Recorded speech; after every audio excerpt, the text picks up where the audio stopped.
നമസ്കാരം. റാഫ്റ്റോക്ക് ഫുട്ബോളിലേക്ക് എവർക്കും സ്വാഗതം. കോപ്പയിൽ ഗ്രൗണ്ടിനെ കുറിച്ചുള്ള വിവാദങ്ങൾ കൊടുക്കവില്ല. അർജന്റീനയ്ക്ക് പുല്ലായിരുന്നു പ്രശ്നമെങ്കിൽ ബ്രസീലിന് വലിപ്പമാണ് പ്രശ്നം.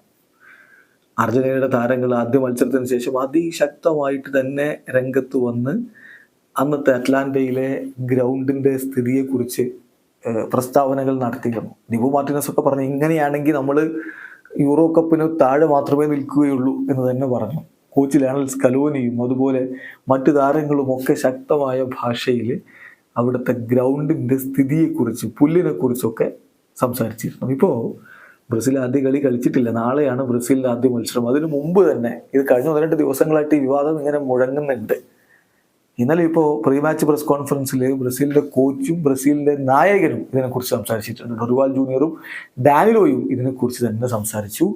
അത് പക്ഷെ പിച്ചിൻ്റെ പുല്ലിൻ്റെ പ്രശ്നമല്ല, വലിപ്പക്കുറവാണ്, ഗ്രൗണ്ട് ഡയമെൻഷൻ കുറവുണ്ട്, അത് കളിയെ ബാധിക്കും എന്ന് തന്നെ പറയുന്നു. ഇത് നേരത്തെ ബ്രസീലിലെ താരങ്ങളൊക്കെ പറഞ്ഞിട്ടുള്ളതായിരുന്നു.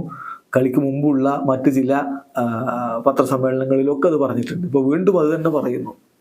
ഗ്രൗണ്ട് ഡയമെൻഷൻ കുറഞ്ഞാൽ സ്പേസ് കുറയും, അത് കൗണ്ടർ അറ്റാക്കുകളുടെ വേഗതയെ ഒന്നുകൂടി ത്വരിതപ്പെടുത്താൻ ഉള്ള രൂപത്തിലേക്ക് കാര്യങ്ങൾ പോകും.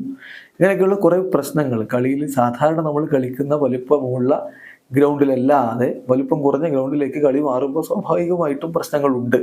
അതിനോട് അഡാപ്റ്റഡ് ആവാൻ വേണ്ടി ട്രെയിനിങ് സെഷനുകളിൽ തങ്ങൾ ശ്രമിച്ചിട്ടുണ്ട് എന്ന് തന്നെ കോച്ച് പറയുന്നുമുണ്ട്. ആദ്യം ഇന്നലെ ഡാനിയിലോ പറഞ്ഞിട്ടുള്ള വാക്കുകളിലേക്ക് നോക്കുക. അദ്ദേഹം പറയുന്നു, തീർച്ചയായിട്ടും ഗ്രൗണ്ട് ഡയമെൻഷൻ അത് ചെറുതാണ്, അതിനെക്കുറിച്ച് ഒരുപാട് ചർച്ചകൾ ഓൾറെഡി വന്ന് കഴിഞ്ഞിട്ടുണ്ട്. അത് ഈ മത്സരത്തെയും ഈ ഈവൻറ്റിനെ തന്നെയും ബാധിക്കുമെന്ന കാര്യത്തിൽ തർക്കമില്ല. ഇപ്പം യൂറോ കപ്പുമായിട്ടുള്ള കമ്പാരിസണൊക്കെ ഓൾറെഡി വന്ന് കഴിഞ്ഞു. ഇതെല്ലാ അർത്ഥത്തിലും കളിയെ നെഗറ്റീവായിട്ട് ബാധിക്കും.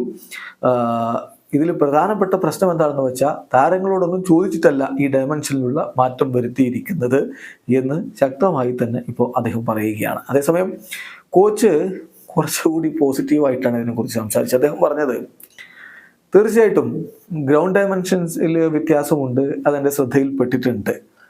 പക്ഷെ ഞാനിതിനെ പോസിറ്റീവായിട്ട് എടുക്കുന്നു. ഗെയിംസ് കുറച്ചുകൂടി കോമ്പറ്റീറ്റീവായിട്ട് മാറും. ഒരു നിരീക്ഷണം എന്ന് പറഞ്ഞാൽ, ടീം സ്കോർ ചെയ്താൽ ഡിഫെൻസ് ചെയ്യുന്ന ഫീൽഡ് അത് കുറച്ചുകൂടി കുറഞ്ഞ സ്ഥലമായിരിക്കും. അപ്പോൾ കുറച്ചുകൂടി ഫാസ്റ്ററായിട്ട് കാര്യങ്ങൾ നോക്കേണ്ടി വരും. അതോടൊപ്പം തന്നെ ഓപ്പൺ ഫീൽഡിലേക്ക് നമ്മൾ അറ്റാക്ക് ചെയ്യുമ്പോൾ പെട്ടെന്ന് എത്താനും പറ്റും.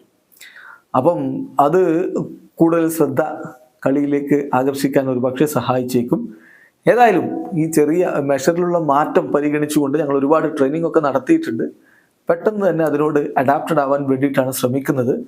എങ്കിലും ഇത് ബുദ്ധിമുട്ടായിരിക്കും. ശക്തമായ ഡിഫൻസിനെതിരേക്ക് കളിക്കുമ്പോൾ ഇത് ബുദ്ധിമുട്ടുണ്ടാക്കും എന്ന് കോച്ച് ഡൊറിവാൾ ജൂനിയറും പറഞ്ഞു. ചുരുക്കത്തിൽ പുല്ലിൻ്റെ പ്രശ്നം ഒരു ടീമിന്, മറ്റൊരു ടീമിന് വലിപ്പമാണ് പ്രശ്നം. എന്തൊക്കെയാവുമോ എന്തോ. വീഡിയോ സാധിക്കുന്നു.